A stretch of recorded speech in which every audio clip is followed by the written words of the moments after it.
எதை பார்த்து? இங்க சொல்லப்பட்டிருக்கிறது ஓரங்களிலே தொங்குகிற அந்த காரியங்களை பார்த்து, வஸ்திரங்களின் ஓரங்களில் தொங்கலை உண்டாக்கி, வஸ்திரங்களின் ஓரத்தில் இருக்கிற தொங்கலை உண்டாக்கி. அடுத்த வார்த்தை நன்றாக கவனிக்க வேண்டும், கவனமா கேட்டதான் புரியும். 39ஆம் வசனத்துல அதை பார்த்து. அப்படியானால் அன்புடைய பிள்ளையே, there must be a relationship with God. தேவனோடு இருக்கிற அந்த உறவுதான் உங்களுக்கு அற்புதங்களை செய்யும். தேவனோடு இருக்கிற அந்த உறவுதான் உங்கள் வாழ்க்கையில மாற்றங்களை செய்யும்.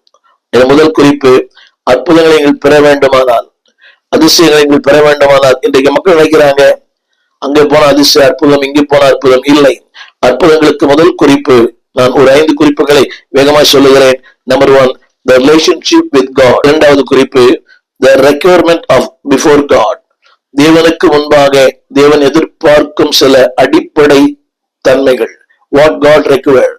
முதல்ல சொன்னேன் ரிலேஷன்ஷிப், இரண்டாவது ரெக்யர்மெண்ட், மூன்றாவது ரெஸ்பான்சிபிலிட்டிஸ், தேவன் கொடுத்திருக்கிற பொறுப்புகள், ரிடெம்ப்ஷன் பை காட், அதிலிருந்து தேவன் கொடுக்கிற ஒரு அற்புதம். இந்த 4 காரியங்களை திரும்ப சொல்லுகிறேன்.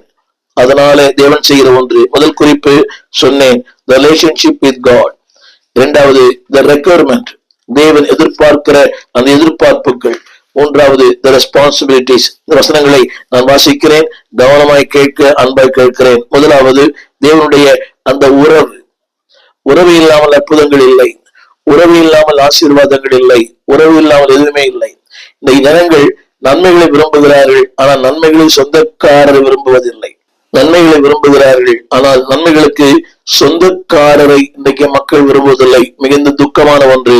ஆண்டவர் சொல்லுகிறார், நீங்கள் அதை, அதாவது உங்கள் இதயத்திற்கும் உங்கள் கண்களுக்கும் ஏற்க நடவாமல். ஆரம்பத்திலே சொன்னேன். இரண்டாவது the relationship with God. அதில் சொல்லப்பட்டிருக்கிறது, அதை நீங்கள் பார்த்து. எதை பார்த்து? கர்த்தரின் கற்பனைகளை எல்லாம் நீங்கள் பார்த்து.